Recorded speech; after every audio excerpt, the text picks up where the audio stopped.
Hi friends, welcome to Uma kitchen. இன்னைக்கு நேந்திரப்பழம் வச்சு ஒரு அல்வா எப்படி பண்ணுறதுன்னு பார்க்கலாம். இன்னும் பாருங்கள், இந்த மாதிரி தான் இருக்கும் ஹல்வா.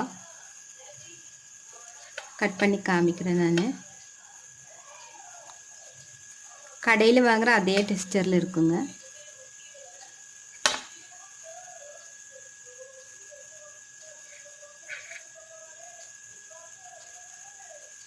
சூப்பர் சாஃப்ட், வாயில் போட்டாலே கரைஞ்ச மாதிரி இருக்கும். இப்போ இதை எப்படி பண்ணுறதுன்னு பார்க்கலாம். பழ ஹல்வா பண்ணுறதுக்கு தேவையான பொருட்கள் என்னென்னு பார்க்கலாம். நான் இதுக்கு 1/2 கிலோ நேந்திரம்பழம் எடுத்துருக்குறேங்க. இது ரொம்ப பழுத்து இருந்தாலும் ஸ்கின் எல்லாம் டார்க்காக இருக்கும் இல்லைங்களா, அந்த மாதிரி இருந்தாலும் எடுத்துக்கலாம்.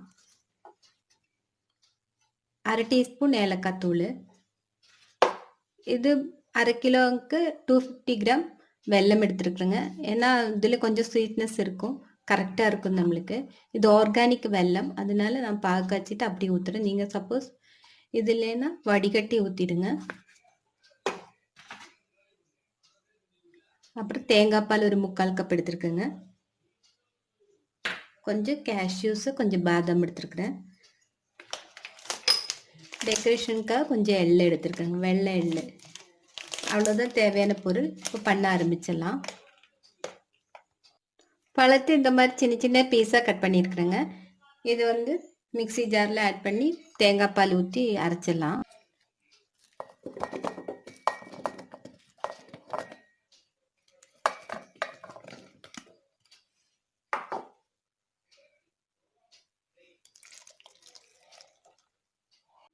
இப்போ நைஸாக அரைச்சிட்டு வந்தாச்சுங்க.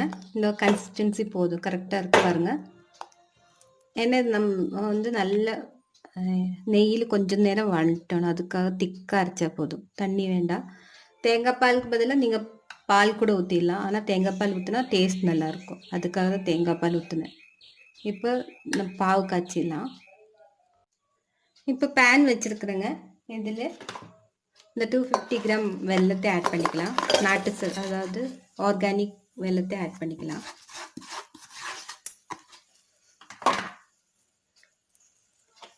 அரை டம்ளர் அளவுக்கு தண்ணி ஊற்றுருங்க. இது பாகாகட்டும்.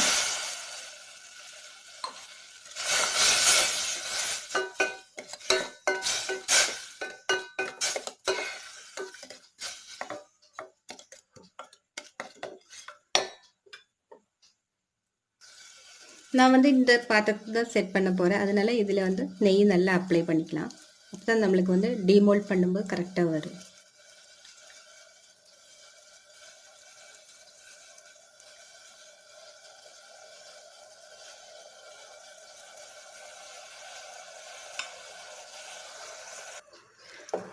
இப்போ வெல்லம் எல்லாம் நல்லா மெல்ட் ஆகிடுச்சு. நல்ல டார்க் வெல்லமாக பார்த்து எடுத்துக்கோங்க, அப்போ தான் ஹல்வா வந்து பிளாக் கலரில் பார்க்குறதுக்கு நல்லாயிருக்கும்.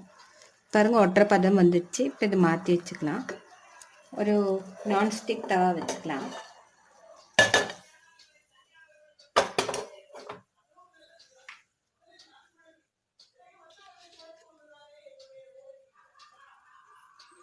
இப்போ இந்த தவால வந்து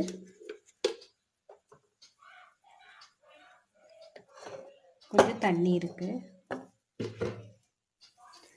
இப்போ இதில் 2 டீஸ்பூன் நெய் ஊற்றிடலாம். நெய் நிறையெல்லாம் தேவையில்லைங்க, ஒரு 4 டீஸ்பூன் ஊற்றினாலே போதும்.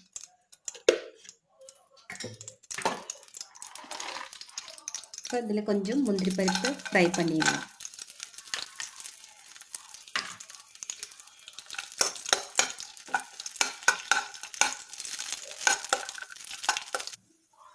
லைட்டாக ஃப்ரை ஆனாலே போதும், எடுத்துடலாம்.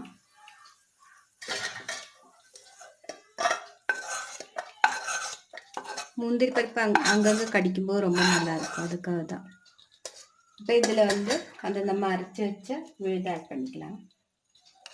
அந்த பனானா அரைச்சி வச்சு இல்லைங்களா, அதை ஆட் பண்ணிக்கலாம். அடுப்பு கொஞ்சம் ஸ்லிம்மில் வச்சுருங்க.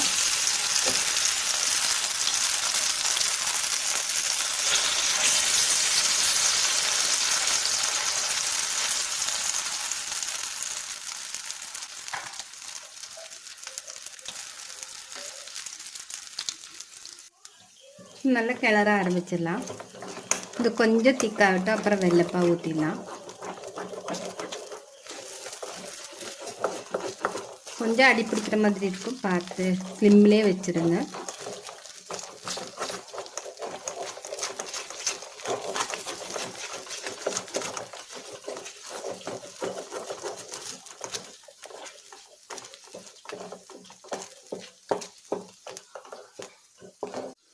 பாருங்க நல்லா திக்காயிடுச்சு. இப்போ இது வந்து வெள்ளைப்பாவு ஊற்றிடலாம்.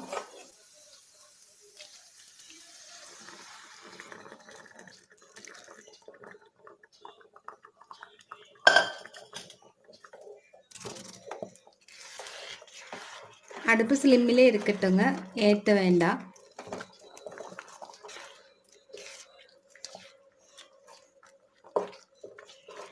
இது நல்ல இப்போ தனித்தனியாக நிற்கிற மாதிரி இருக்கும்.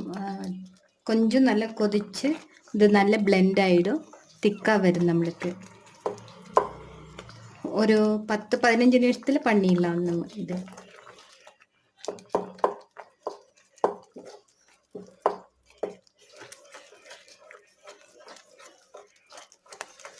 இப்போ ஒரு 5 நிமிஷம் ஆயிடுச்சுங்க. இப்போ ஒரு டீஸ்பூன் நெய் கூட ஆட் பண்ணிக்கலாம்.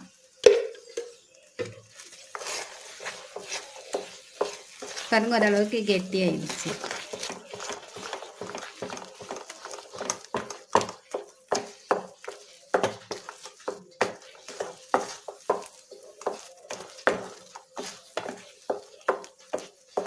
மொத்தம் 3 டீஸ்பூன் நெய் ஊற்றிருக்குறேங்க. இன்னும் ஒரு டீஸ்பூன் ஊற்றினா 4 டீஸ்பூன் நெய் போதும் தாராளம்.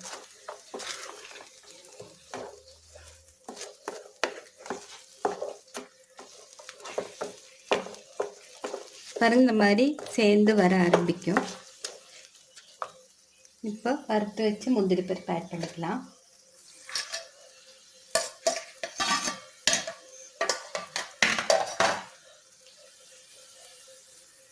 அரை டீஸ்பூன் அளவுக்கு ஏலக்காய் தூள் ஆட் பண்ணுறேங்க. நான் இது சர்க்கரையோட பொடிச்சதுனால வெள்ளை கலராக தெரியுது. இப்போ ஆல்மோஸ்ட் ரெடி ஆயிடுச்சு. இன்னும் கிளறாமல் விட்டால் அடி பிடிக்க சான்ஸ் இருக்குது. நல்லா கிளறி விட்டுருங்க. நல்லா சுருண்டு வரணும், அது வரைக்கும் நம்ம கிளறிட்டு இருக்கலாம். ஒரு டீஸ்பூன் கூட நெய் ஊற்றிடலாம். நல்ல பழம் வந்து ரோஸ்ட் ஆகிற மாதிரி கலரும் சேஞ்ச் ஆகிடும், அது வரைக்கும் நல்லா ஃப்ரை பண்ணிடலாம்.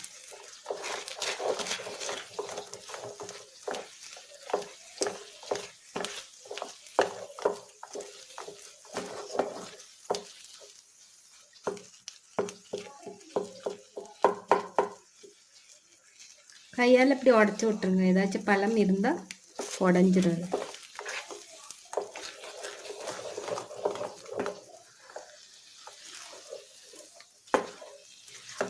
பாருங்க ஹல்வா பதத்துக்கு வந்துடுச்சு. இன்னும் கொஞ்சம் ரோஸ்ட் ஆனால் நம்மளுக்கு கலர் பிளாக் கலரில் வரணும், அதுக்காக தான். இந்த டேஸ்ட் நல்லாயிருக்கும்.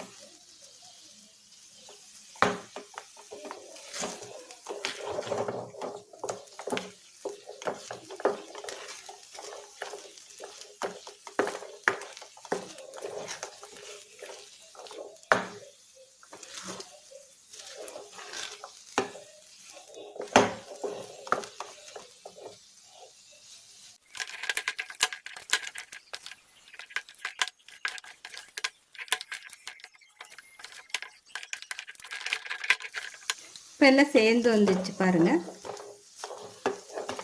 இப்போ கரெக்டாக இருக்கும், நம்ம செட் பண்ண வச்சிடலாம். அடுப்பை ஆஃப் பண்ணிடலாங்க.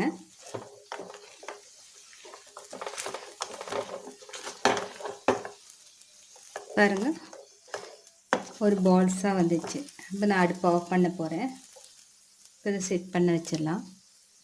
இப்போ நம்ம நெய் தடவி வச்சு அந்த பேனில் வந்து அந்த கிண்ணத்தில் வந்து கொஞ்சம் பாதாம் எது உங்களுக்கு எது பிடிக்குமோ அதை ஆட் பண்ணிக்கோங்க. என்ன நட்ஸ் வேணாலும் ஆட் பண்ணிக்கலாம். நான் இப்போ பாதாம் ஆட் பண்ணுறேன்.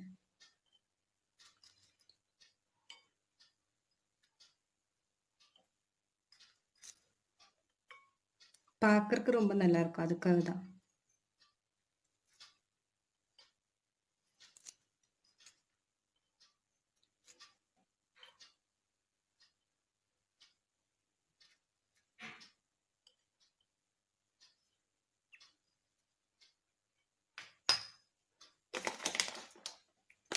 கொஞ்சமாக ஒயிட் எள்ளு தூவி விட்டுக்கலாம்.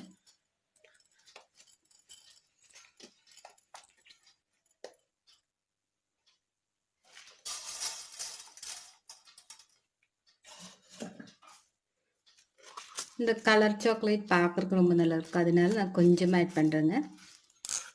தீபாவளி ஸ்வீட் பண்ணும்போது கொடுக்கும்போது ரொம்ப நல்லாயிருக்கும் பார்க்குறக்கு.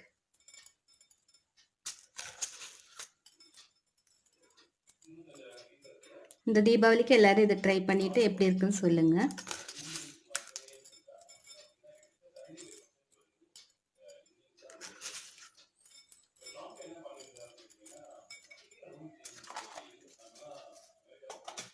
இப்போ நம்ம வந்து ஹல்வாவை இதில் ஆட் பண்ணிக்கலாம்.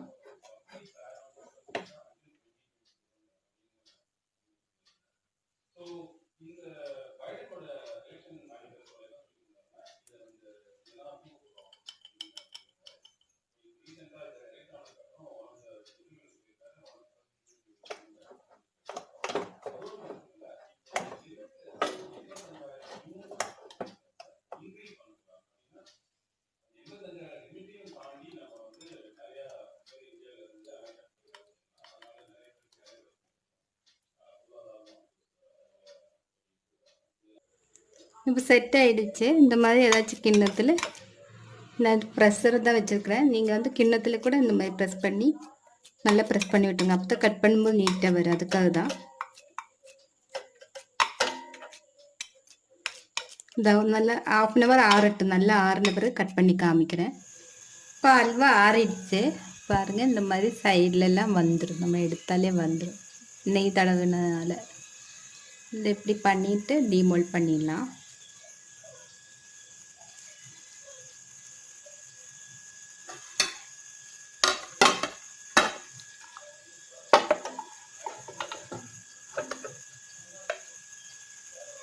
பாருங்கள், சூப்பராக அல்வா ரெடி ஆயிடுச்சு. நீங்களும் செஞ்சு பாருங்கள். உங்கள் கமெண்ட்ஸ் எனக்கு மறக்காமல் சொல்லுங்கள். இந்த ரெசிபி எல்லாருக்கும் பிடிச்சிருக்குன்னு நினைக்கிறேங்க. இந்த தீபாவளிக்கு இதை செஞ்சு பார்த்துட்டு எல்லோரும் சாப்பிட்டு பார்த்து என்ஜாய் பண்ணுங்கள். இந்த வீடியோ பார்த்ததுக்கு ரொம்ப ரொம்ப தேங்க்ஸ்.